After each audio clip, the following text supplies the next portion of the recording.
Hello दोस्तों, स्वागत है आप सभी का उत्कर्ष के नर्सिंग एंट्रेंस एग्जाम के इस यूट्यूब चैनल पर, जहां पर मैं डॉक्टर हिमांशु आप सभी का स्वागत करता हूं और आशा करता हूं कि आप सभी लोग स्वस्थ होंगे, मस्त होंगे, अपने घरों में सुरक्षित और 2025 की तैयारी बहुत ही शानदार तरीके से कर रहे होंगे।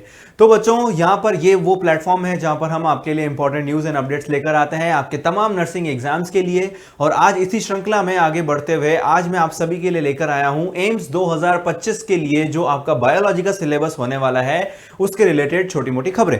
तो जैसा कि आप सभी को पता है बच्चों, कुछ चीजें आगे बढ़ने से पहले मैं आप सभी को स्पष्ट कर देना चाहता हूं कि यदि आपको वीडियो अच्छा लग रहा हो या फिर आपको इंफॉर्मेटिव लग रहा हो तो वीडियो के एंड तक बने रहिएगा। और बच्चों, जाने से पहले वीडियो को लाइक जरूर कीजिएगा, कमेंट कीजिएगा अपना फेवरेट पार्ट, या फिर बच्चों अगर चैनल पर आप नए हैं तो फिर उसको सब्सक्राइब किए बिना बिल्कुल भी मत जाइएगा। तो बच्चों, आगे बढ़ लेने से पहले मैं आप सभी को बता देना चाहता हूं कि हमारा एम्स का जो एग्जाम है वो हर साल हमारा एम्स का जो इंस्टीट्यूट है वो करवाता है बीएससी नर्सिंग एंट्रेंस एग्जाम्स के लिए, जो कि सिर्फ और सिर्फ गर्ल्स के लिए ही वैलिड है। बॉयज यदि एम्स से यदि कोई कोर्स परस्यू करना चाहते हैं तो उनके लिए पैरामेडिकल के कोर्सेज हैं जो कि अवेलेबल रहते हैं। उसके बाद में बच्चों, आप सभी को यह भी पता होना चाहिए कि इसके अंदर नेगेटिव मार्किंग होती है। और साथ ही साथ में एक और चीज बता दूं कि इसके अंदर जो आपका कोर्स है वो आपका 11th और 12th दोनों का ही कंबाइंड कोर्स रहने वाला है ना। तो यहां पर आपके पास 11th भी आने वाली है और 12th भी आने वाली है, ठीक है ना।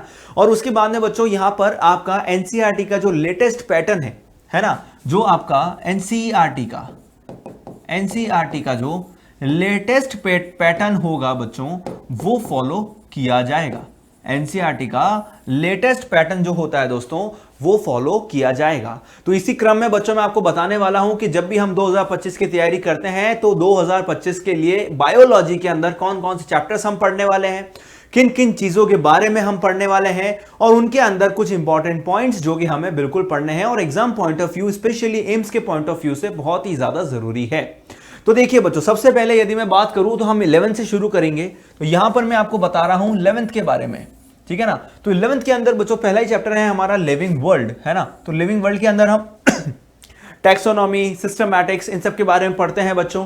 हम हायरार्की के बारे में पढ़ते हैं, पदानुक्रम जिसको हम कहते हैं उनके बारे में पढ़ते हैं, और उसके बारे में उसको याद करने की कुछ ट्रिक्स और कुछ इंपॉर्टेंट क्वेश्चंस कुछ एग्जांपल्स के साथ यहां पर हम याद करते हैं। नेक्स्ट आता है हमारा बायोलॉजिकल क्लासिफिकेशन, जिसको हम जैविक वर्गीकरण या फिर जैव वर्गीकरण भी कहते हैं। इसके अंदर बच्चों हम अलग अलग प्रकार के वर्गीकरण जो कि अलग अलग साइंटिस्ट ने दिए थे उसके बारे में हम पढ़ते हैं, है ना। 2 जगत, 3 जगत, 4 जगत, 5 जगत और 6 जगत क्लासिफिकेशन या वर्गीकरण के बारे में हम विस्तार पूर्वक पढ़ते हैं। उसके बाद में आता है बच्चों आपका प्लांट किंगडम। प्लांट किंगडम यानी कि पादप जगत के अंदर बच्चों हम पढ़ते हैं कि यहां पर अलग अलग प्रकार के जो पादप जगत के जो वर्गीकरण हैं, यानी कि हम एल्गी, ब्रायोफाइटा, टेरिडोफाइटा, एंजियोस्पर्म्स और जिम्नोस्पर्म्स के बारे में डिटेल में यहां पर जानने की कोशिश करते हैं। उसके बाद में उसी क्रम में आगे आता है बच्चों हमारे पास अगला जो किंगडम है बच्चों, जो अगला जगत है जिसको हम कहते हैं एनिमल किंगडम। एनिमल किंगडम को बच्चों हमने मोटा मोटा 2 तौर में बांट रखा है। एक तो है बच्चों हमारा वर्टिब्रेट्स और एक है हमारा कॉर्डेट्स और एक है हमारा नॉन कॉर्डेट्स, यानी कि बच्चों रज्जुकीय और बिना रज्जुक वाले जो हमारे जंतु होते हैं, है ना। तो एनिमल किंगडम यानी कि जंतु जगत में हम ये सारी चीजें देखने वाले हैं, और डिटेल में हर संघ यानी कि हर फाइलम के अंदर हम डिटेल में उनके कुछ विशिष्ट जितने भी कैरेक्टरिस्टिक्स होते हैं या फिर जो विशिष्ट इनके लक्षण होते हैं और जो सामान्य लक्षण होते हैं उन सभी के बारे में डिटेल से यानी कि फ्लो चार्ट्स बनाकर और बच्चों अच्छे से हम माइंड मैप्स बनाकर इन सब के बारे में पढ़ने वाले हैं।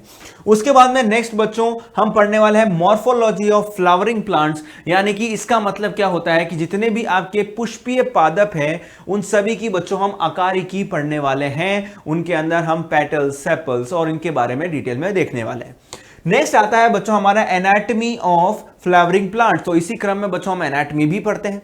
उसके बाद में हम स्ट्रक्चरल ऑर्गेनाइजेशन ऑफ एनिमल्स। अब इसके अंदर बच्चों हम जो इंपॉर्टेंट चीज है वो है फ्रॉग, यानी कि मेढक की जो संरचना होती है, चूंकि वो ह्यूमन से काफी मिलती जुलती है, उनकी कार्य की जो होती है बच्चों बहुत ही मिलती जुलती होती है, और इसी के लिए बच्चों उसके बारे में हम थोड़ा सा डिटेल में पढ़ने वाले हैं। उसके बाद सबसे इंपॉर्टेंट चैप्टर जो आपका एक बेसिक बनाता है, जो एक आधार बनाता है पूरे 11th का, वो है बच्चों सेल। तो सबसे इंपॉर्टेंट चैप्टर मैं मानता हूं इसके अंदर सेल सेल रहने वाला है। और क्योंकि ये इसका रीजन ये है दोस्तों, क्योंकि सेल वाले चैप्टर में आपसे काफी ऐसे प्रश्न पूछे जाते हैं जो कि होते तो काफी इजी है, परंतु उनको इस तरीके से घुमा के पूछा जाता है कि हम कई बार कंफ्यूज हो जाते हैं। तो हमें यहां पर डिटेल में बहुत ही अच्छे से जो चैप्टर पढ़ना है वो है सेल।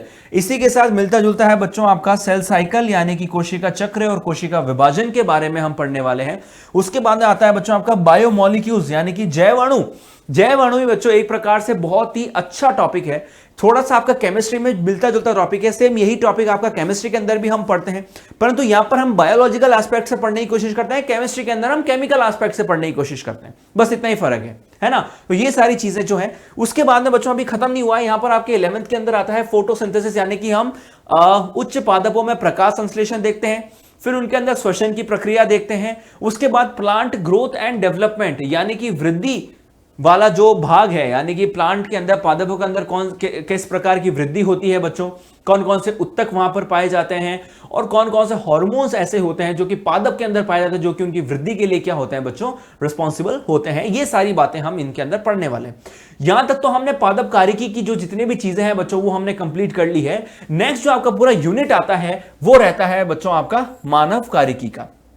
तो यहां पर हम पूरा ह्यूमन फिजियोलॉजी पढ़ने वाले हैं, है ना। और ह्यूमन फिजियो के अंदर भी बच्चों इंपॉर्टेंट मैं आपको बता दूं, breathing and exchange of gases, यहां के हम क्या करते हैं बच्चों, श्वसन की प्रक्रिया को पढ़ने की कोशिश करते हैं।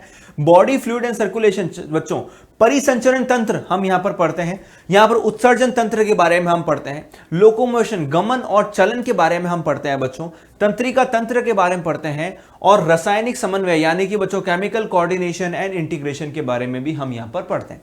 अब कुछ चैप्टर्स ऐसे कि आप देख पा रहे होंगे बच्चों, जैसे डाइजेशन वगैरह हो गया, तो डाइजेशन पुरानी एनसीईआरटी में था, नई एनसीईआरटी में नहीं है, तो बिल्कुल ऐसा ही होगा कि नई एनसीईआरटी के हिसाब से ही पूरा कोर्स फॉलो किया जाएगा। तो डाइजेशन वाला जो पाचन वाला जो भाग है वो यहां पर आपसे उससे संबंधित आपसे प्रश्न नहीं पूछे जाएंगे। तो जो हमारी लेटेस्ट एनसीईआरटी है स्ट्रिक्टली हमें सिर्फ उसी को ही फॉलो करना है, क्योंकि इसी के अकॉर्डिंग ही हमारा पूरा पेपर बनता है। एक्स्ट्रा जो पेपर में नहीं है, जो कोर्स में ही नहीं है, जो सिलेबस में नहीं है, वो पढ़ने की बिल्कुल भी जरूरत नहीं है, क्योंकि उसके बाहर कभी भी प्रश्न नहीं आ सकते हैं। नेक्स्ट यदि मैं बात करूं 12th के आपके कोर्स की, तो यहां पर अब हमने अभी तक 11th का देखा है, 12th का भी हम देखेंगे बच्चों। शुरुआत होती है sexual reproduction in flowering plants यानी कि बच्चों पुष्प पादपों में लैंगिक जनन। उसके बाद में हम मानव जनन के बारे में पढ़ते हैं, है ना। उसके बाद हम मानव स्वास्थ्य के बारे में पढ़ते हैं, रिप्रोडक्टिव हेल्थ, जहां पर हम अलग अलग प्रकार के जितने भी आपके अवरोध होते हैं उनके बारे में पढ़ते हैं। और बच्चों जो रिप्रोडक्टिव हेल्थ से संबंधित कुछ इंपॉर्टेंट पॉइंट्स है, जनसंख्या के संबंधित कुछ इंपॉर्टेंट पॉइंट्स है, वो सारे बातें हम इनमें देखते हैं। ह्यूमन रिप्रोडक्शन के अंदर हम नर और मादा जो जननांग होते हैं, है ना, जो जनन तंत्र होता है पूरा, उसके बारे में पढ़ने की कोशिश करते हैं।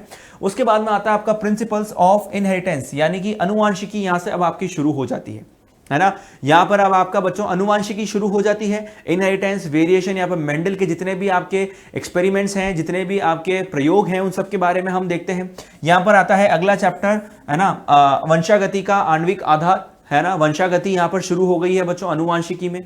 उसके बाद में नेक्स्ट हम पढ़ते हैं इवोल्यूशन यानी कि बच्चों जैव इवोल्यूशन या फिर जैव विकास या फिर विकास के बारे में हम देखते हैं इवोल्यूशन के अंदर, जहां पर हम ये भी देखते हैं कि किस प्रकार से मानवों का उत्पत्ति हुई, किस प्रकार से बच्चों यहाँ पर हम आरएनए जगत के बारे में भी देखते हैं। यहाँ पर हम देखते हैं कि किस प्रकार से मानवों के अंदर जो है जैव विकास होता आया है, और किस प्रकार से बच्चों अलग अलग प्रकार के सिद्धांत दिए गए हैं विकास को लेकर, और किस प्रकार से बच्चों पहले का पृथ्वी का वातावरण था और अब पृथ्वी का वातावरण है, किस प्रकार से इसमें पूरी तरीके से चेंजेस है, वो सारी बातें हम देखते हैं।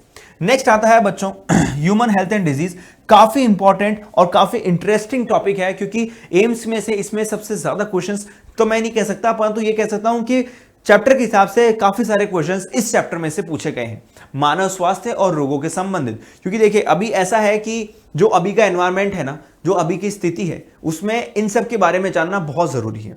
इसमें हो सकता है आपसे कोविड से संबंधित या फिर नए नए जो वायरसेस हमें मिल रहे हैं, जनरल नॉलेज चूंकि आपका एक सब्जेक्ट रहता है, तो इससे संबंधित आपसे प्रश्न पूछे जा सकते हैं। तो इसलिए ये चैप्टर पढ़ना, क्योंकि जो आपका ये बेस है, एक आधार बनाएगा, इसके बारे में पढ़ना भी बहुत ज्यादा जरूरी है। और लास्ट में बच्चों मैं कहता हूं यहां पर आता है माइक्रोब्स इन ह्यूमन वेलफेयर, यानी कि बच्चों यहां पर आता है आपका मानवों के अंदर जितने भी आपके सूक्ष्म जीव होते हैं, है ना, उनका कितना सहयोग रहा है, किस प्रकार से बच्चों उनको मदद करते हैं। यानी कि हम ये नहीं कह सकते कि जितने भी जीवाणु विषाणु जो भी होते हैं वो सभी हानिकारक होते हैं। हालांकि अधिकतर जो होते हैं वो हानिकारक ही होते हैं, परंतु कुछ ऐसे जीवाणु विषाणु कवक ऐसे भी होती हैं जो कि मानवों के लिए क्या होती है, बहुत ही महत्वपूर्ण होती है, फायदेमंद होती है और ओवरऑल जितना भी हमारा मानवता है उसको आगे बढ़ाने में काफी मदद करती है। ठीक है ना। उसके बाद में बच्चों नेक्स्ट सबसे इंपॉर्टेंट चीज जो मैं मानता हूं आपके पूरे सिलेबस के अंदर वो है बायोटेक्नोलॉजी, यानी कि जैव प्रौद्योगिकी और उसके अनुप्रयोग यानी कि उसके एप्लीकेशंस। तो यानी कि उसके सिद्धांत, उसका प्रक्रम और उसके अनुप्रयोग, इन सब के बारे में हमें बहुत ही डिटेल में पढ़ना है। बहुत ही अच्छा टॉपिक है, बहुत ही इंटरेस्टिंग टॉपिक है। हालांकि काफी सारे स्टूडेंट्स को यहां पर काफी कंफ्यूजन रहता है, बट कुछ टिप्स एंड ट्रिक्स ऐसी हैं जिससे कि आपको ये टॉपिक बहुत ही अच्छे से क्लियर हो जाएगा। बहुत ही आसानी से हम ये टॉपिक पढ़ते हैं। उसके बाद में नेक्स्ट आता है बच्चों ऑर्गेनिज्म एंड पॉपुलेशन, यानी कि बच्चों यहां पर आपके पास जीव और जंतुओं के बारे में यानी कि उनके समष्टि के बारे में पूछा जाता है। उसके बाद में नेक्स्ट आता है आपका इकोसिस्टम और लास्ट में आता है बायोडाइवर्सिटी एंड कंजर्वेशन, जो कि एक इंपॉर्टेंट टॉपिक है। इसमें से भी एक आध प्रश्न आने के चांसेस काफी ज्यादा है। तो ये था बच्चों आपका पूरा सिलेबस एम्स का, जिसके हिसाब से आपको जो है बायोलॉजी की तैयारी करनी है। कौन कौन से टॉपिक्स इंपॉर्टेंट है, किसमें से क्वेश्चन आ सकते हैं, उसके लिए मैं आपके लिए एक सेपरेट वीडियो लेकर आऊंगा जिसके अंदर हम ये बात करेंगे कि कौन कौन से टॉपिक्स आ सकते हैं। तो अभी तक मैंने सिर्फ जो बात करी है वो ये है कि एम्स का आपका प्रॉपर सिलेबस क्या रहने वाला है, बायोलॉजी का। और इसी प्रकार से बच्चों हम आगे बढ़ते हुए इसकी भी बात करने वाले हैं कि कौन कौन से बायोलॉजी के अंदर मोस्ट इंपॉर्टेंट टॉपिक्स हैं जिसमें से प्रश्न बनने की जो संभावना है सबसे सर्वाधिक होती है। तो उसके बारे में भी मैं आपको अगले वीडियो में बताऊंगा। ये वीडियो बहुत लंबा हो जाएगा, तो इसलिए बच्चों यदि आपको वीडियो अच्छा लगा हो, कोई चीज इंफॉर्मेटिव लगी हो, कुछ चीज अच्छी लगी होगी, तो प्लीज वीडियो को लाइक कीजिएगा। यदि आप कोई स्पेसिफिक टॉपिक है जिसके ऊपर आप वीडियो चाहते हैं या किसी भी चीज के बारे में जानकारी लेना चाहते हैं, तो एक बार हो सके तो नीचे कमेंट बॉक्स में जरूर अपना कमेंट छोड़ दीजिएगा। मैं जरूर आपका कमेंट देखूंगा। और उसके बाद में बच्चों अगर आप चैनल पर नए हैं, यदि आपको अच्छा लगता है, यदि आपको इन्फॉर्मेशन अच्छी लगी हो, तो प्लीज इस चैनल को सब्सक्राइब किए बिना मत जाइएगा, क्योंकि ऐसे इंपॉर्टेंट न्यूज एंड अपडेट्स हम आपके लिए अक्सर लेकर आते रहते हैं। तब तक के लिए all the very best, thank you so much and thank you so much.